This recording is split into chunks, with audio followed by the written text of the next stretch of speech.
बीजांटिन साम्राज्य, जिसे पूर्वी रोमन साम्राज्य भी कहते हैं, रोमन साम्राज्य के अवशेषों से निकला था। जब 395 ईस्वी में रोमन साम्राज्य विभाजित हुआ तो पूर्व फला फूला जबकि पश्चिम का पतन हुआ।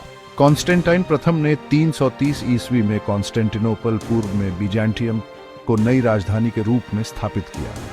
बोस्फोरस जलमरु मध्य पर इसकी रणनीतिक स्थिति ने इसे पूर्व और पश्चिम के बीच व्यापार और सांस्कृतिक आदान प्रदान का केंद्र बना दिया। बीजांटिन साम्राज्य को कई रोमन संस्थान विरासत में मिले, जिनमें एक केंद्रीकृत सरकार, एक कानूनी व्यवस्था और एक मजबूत सेना शामिल है। हालांकि इसने अपने विशिष्ट चरित्र का विकास किया, रोमन परंपराओं को ग्रीक संस्कृति और रूढ़िवादी ईसाई धर्म के साथ मिलाया। ग्रीक आधिकारिक भाषा बन गई और कॉन्स्टेंटिनोपल एक शानदार शहर के रूप में विकसित हुआ, जो वैभव और प्रभाव में रोम को टक्कर देता था।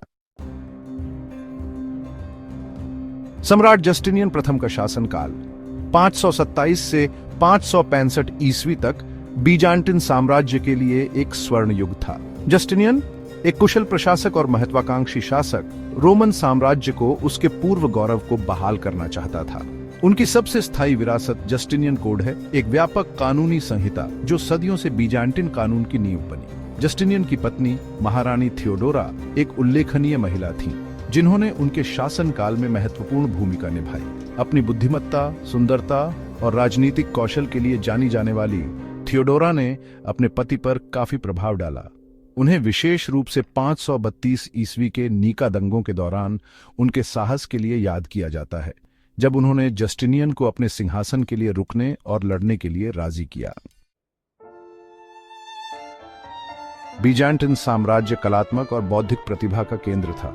बीजांटिन कला, जो अपने समृद्ध रंगों, जटिल मोजाइक और प्रतिष्ठित धार्मिक कल्पना की विशेषता है, का पूरे यूरोप में मध्ययुगीन कला पर गहरा प्रभाव पड़ा।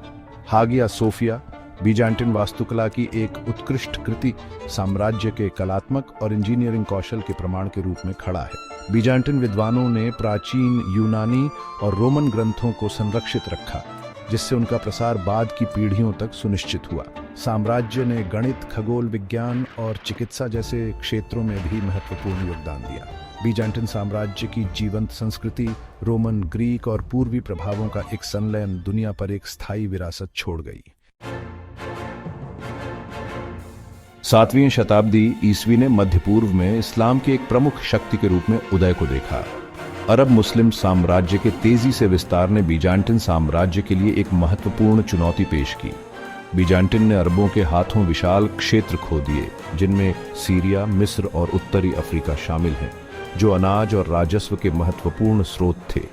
इन क्षेत्रों के नुकसान का बीजांटिन साम्राज्य पर आर्थिक और सैन्य दोनों तरह से गहरा प्रभाव पड़ा। साम्राज्य को अपनी कम परिस्थितियों के अनुकूल होने और अरब खतरे का मुकाबला करने के लिए नई रणनीति विकसित करने के लिए मजबूर होना पड़ा।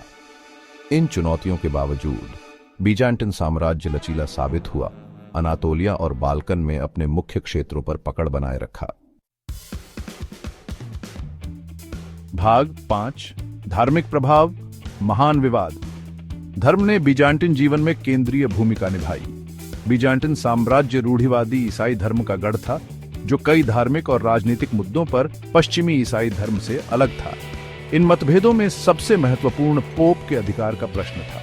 1054 ईस्वी में महान विवाद ने औपचारिक रूप से ईसाई जगत को पूर्वी रूढ़िवादी और रोमन कैथोलिक धर्म में विभाजित कर दिया। महान विवाद के पूर्व और पश्चिम दोनों के लिए दूरगामी परिणाम हुए।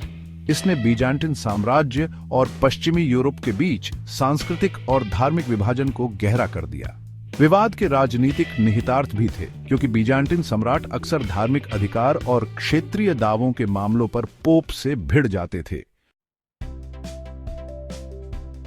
भाग 6, धर्म युद्ध और बीजांटियम पर उनका प्रभाव।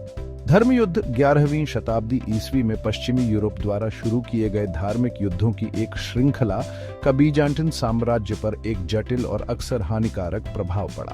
प्रारंभ में बीजांटिन ने अनातोलिया में सेल्जुक तुर्कों से लड़ने में क्रूसेडर्स की सहायता का स्वागत किया। हालांकि क्रूसेडर्स और बीजांटिन के बीच संबंध जल्दी ही बिगड़ गए।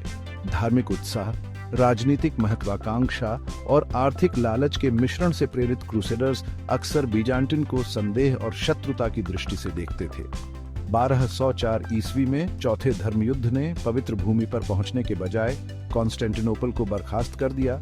बीजांटिन साम्राज्य को एक विनाशकारी झटका दिया जिससे वह कभी पूरी तरह से उबर नहीं पाया। भाग 7, कॉन्स्टेंटिनोपल का पतन और उसके बाद। 1204 ईस्वी में कॉन्स्टेंटिनोपल की बर्खास्तगी के बाद बीजांटिन साम्राज्य ने अपनी पूर्व शक्ति कभी हासिल नहीं की। हालांकि बीजांटिन 1261 ईस्वी में कॉन्स्टेंटिनोपल पर फिर से कब्जा करने में कामयाब रहे, लेकिन साम्राज्य अपने पूर्व स्व का एक साया था। अनातोलिया में एक उभरती हुई शक्ति तुर्कों ने धीरे धीरे बीजांटिन क्षेत्रों को छीन लिया। 29 मई 1453 को लंबी घेराबंदी के बाद कॉन्स्टेंटिनोपल सुल्तान महमेद द्वितीय के अधीन तुर्कों के हाथों गिर गया। कॉन्स्टेंटिनोपल का पतन बीजांटिन साम्राज्य के अंत और पूर्वी भूमध्य सागर में तुर्क शासन की शुरुआत का प्रतीक है। तुर्कों ने कॉन्स्टेंटिनोपल को अपनी नई राजधानी इस्तांबुल में बदल दिया, जो इस्लामी संस्कृति और शक्ति का एक प्रमुख केंद्र बन गया। भाग 8, बीजांटिन साम्राज्य की विरासत।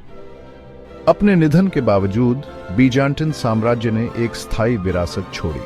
बीजांटिन कला और वास्तुकला ने सदियों से कलाकारों और वास्तुकारों को प्रेरित किया। बीजांटिन विद्वानों द्वारा प्राचीन यूनानी और रोमन ग्रंथों के संरक्षण ने शास्त्रीय ज्ञान को पुनर्जागरण तक पहुंचाने में महत्वपूर्ण भूमिका निभाई। बीजांटिन साम्राज्य ने कानून, सरकार और कूटनीति में भी महत्वपूर्ण योगदान दिया। इसकी कानूनी व्यवस्था जस्टिनियन संहिता ने पूर्व और पश्चिम दोनों में कानूनी संहिताओं के विकास को प्रभावित किया। बीजांटिन साम्राज्य के रोमन, ग्रीक और पूर्वी प्रभावों के अनूठे मिश्रण ने भूमध्य सागरीय दुनिया और उसके बाहर के सांस्कृतिक परिदृश्य को आकार दिया। भाग 9, निष्कर्ष। बीजांटिन साम्राज्य 1000 साल से अधिक समय तक चला, जिसमें बड़ी शक्ति और समृद्धि के दौर देखे गए, साथ ही पतन और प्रतिकूलता के समय भी। इसके सम्राटों, साम्राज्ञियों, विद्वानों, कलाकारों और सैनिकों ने इतिहास पर एक अमिट छाप छोड़ी। जस्टिनियन और थियोडोरा के शासनकाल से लेकर कॉन्स्टेंटिनोपल के पतन तक बीजांटिन साम्राज्य ने पश्चिमी सभ्यता के पाठ्यक्रम को आकार देने में महत्वपूर्ण भूमिका निभाई। इसकी विरासत आज भी अपनी कला, वास्तुकला, साहित्य और दुनिया पर स्थायी प्रभाव के माध्यम से गूंजती रहती है।